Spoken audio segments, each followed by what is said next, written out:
Good morning students, welcome to my channel dreams make real. बच्चों, my name is Deepali और आज मैं आप लोगों को आपकी क्लास 8th की आपकी इंग्लिश की वर्कशीट आई है, वर्कशीट नंबर 1, जिसकी डेट 5 अप्रैल 2021 रहेगी और ये आपकी poem the ant and the cricket से आई है।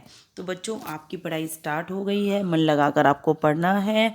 अपनी अच्छी अच्छी कॉपियाँ बिल्कुल साफ से तरीके से आपको अपनी कॉपियाँ बनानी है, कॉपी पे कवर करना है और मेरे चैनल को सब्सक्राइब करना है। तो बच्चों देखो, read the sentences given below, tick one options that applies to you. तो आपको 3 क्वेश्चन दिए गए हैं, उसमें आपको बताना है कि आप ऑलवेज का मतलब हमेशा करते हो, समटाइम्स कभी कभी करते हो, या नेवर कभी नहीं करते हो वो चीज़। I complete my work on time, क्या मैं अपना जो काम है वो समय पर कंप्लीट करता हूँ? Yes, always. कभी कभी करते हैं तो आप सम टाइम पे लगाओगे, कभी नहीं करते हैं तो नेवर पर लगाओगे। I plan my task and activities, जो आप अपना टास्क होते हैं, आपके काम होते हैं, आपकी एक्टिविटीज़ होती हैं, उनको प्लान करके रखते हो? हाँ, बिल्कुल ऑलवेज करती हूँ मैं तो। When I work I get distract, जब मैं काम करती हूँ तो क्या मेरा ध्यान इधर उधर हो जाता है? कभी कभी, है ना। अगर नहीं होता तो नेवर लिख देना आप, ठीक है। Given below is a poem about an ant and the cricket. तो बच्चों, आज एक पोएम दी गई है आपको एंट एंड द क्रिकेट पर, जो मैं आपको अच्छे से समझाऊंगी। The cricket spends the summer singing and playing, जो झिंगुर होता है वो अपनी जो गर्मी का मौसम होता है उसको गाने और बजाने में व्यतीत कर देता है। मतलब फ्यूचर के लिए कुछ भी बचा कर नहीं रखता जब विंटर आने वाली होती है तो। He does not plan anything for the future, future के लिए वो कुछ भी प्लान नहीं करके रखता। वैन द विंटर्स अराइव, जब सर्दी आ जाती है तो he has nothing to eat, तो उसके पास खाने के लिए कुछ भी नहीं होता। He decide to ask the ant for help, तो फिर वो क्या निश्चय करता है कि वो चींटी के पास जाएगा कुछ मदद मांगने के लिए। लेकिन चींटी तो बहुत कंजूस होती है, क्या वो झिंगुर को मदद देगी? चलिए पढ़ लेते हैं आगे। Stanza 1, a silly young cricket accustomed to sing through the warm sunny months of gay summer and spring. बताया गया है कि एक मूर्ख झिंगुर जो है वो हमेशा गाना गाने में लगा हुआ रहता है। जब क्या होता है, जब अच्छा मौसम होता है, सूर्य सिर पर होता है और प्लीजेंट मतलब चारों तरफ रोशनी ही रोशनी, सुनहरा चमकीला और गर्म मौसम होता है, तो झिंगुर क्या करता है, अपना पूरा दिन गाना गाने में व्यतीत कर देता है। Began to complain when he found that at home his cupboard was empty and winter was come. लेकिन जब सर्दी आ जाती है तो वो कंप्लेन शिकायत करना शुरू कर देता है। वो क्या कर देखता है कि उसकी जो कबर्ड है, अलमारी है, जो वो बिल्कुल खाली है, उसमें खाने के लिए कुछ भी नहीं है। नॉट ए क्रम टू बी फाउंड, एक दाना भी वहाँ पर खाने के लिए नहीं है। On the snow covered ground, और जो ज़मीन है वो जो बर्फ़ से कवर हो गई है क्योंकि सर्दी आ गई है।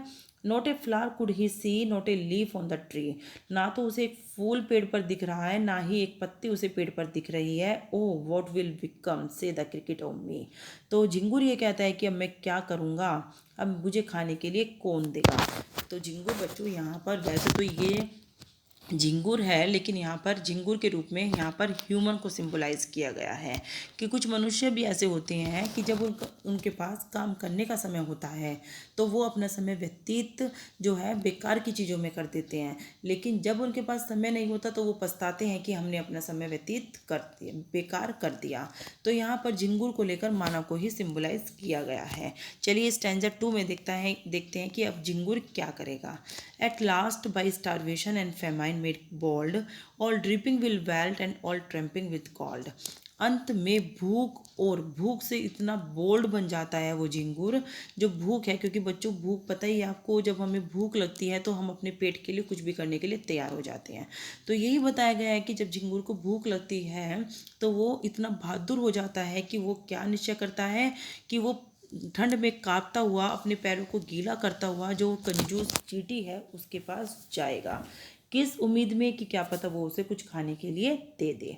To see if to keep him alive he would grant him shelter from rain and a mouthful of grain he wish only to borrow, he had repay it tomorrow, if not he must die of starvation and sorrow. वो ये देखता है कि वो miserly aunt के पास जाएगा और यह देखेगा कि क्या पता वो उसकी मदद कर दे, उसको कुछ खाना खाने के लिए दे दे जिससे वो जिंदा हो जाए, और उसे कुछ शरण दे दे, रहने के लिए जगह दे दे कि वो बारिश में ना भीग सके, और कम से कम उसको इतना दाना, उसको इतना अनाज दे दे कि उसका पेट भर जाए। ही विज्ड ओनली टू बोरो, और साथ ही वो ये भी कहता है कि वो केवल चींटी से उधार लेगा, और जब उसके पास कल वापस आ जाएगा खाना तो उसको वापस भी कर देगा। If not he must die of starvation and sorrow. क्यों? क्योंकि इसलिए मांग रहा है कि वो स्टारवेशन, भूख से और दुख से मरना नहीं चाहता। तो बच्चों, आपको ये पोएम समझ में आ गई कि झिंगुर के और चींटी के मध्य के मतलब को बीच में मध्यस्थ रखकर ये हमें क्या बताना चाह रहे हैं कि हमें अपना समय व्यतीत जो है बेकार की चीज़ों में नहीं करना चाहिए। Name the 2 characters in the above stanza. कौन कौन से कैरेक्टर हैं बच्चों? आपको पता ही है, यहाँ पर लिख लेना, आंट एंड क्रिकेट। क्रिकेट बच्चों यहाँ पर खेलने वाला क्रिकेट नहीं है, ये झिंगुर पक्षी है एक। Why did the cricket complain? Cricket क्यों कंप्लेन करता है? Because there was no food in his cupboard, क्योंकि उसकी कबर्ड में कोई भी भोजन नहीं है। ऑप्शन ए इसका ठीक रहेगा। Find 3 words from the first stanza associated with summer and spring. देखो बच्चों, हमने पढ़ा था वॉर्म था, यहाँ पर सन्नी था और गे था। ये तीनों वर्ड समर से रिलेटेड ही ऊपर फर्स्ट स्टैंजा में दिए गए हैं।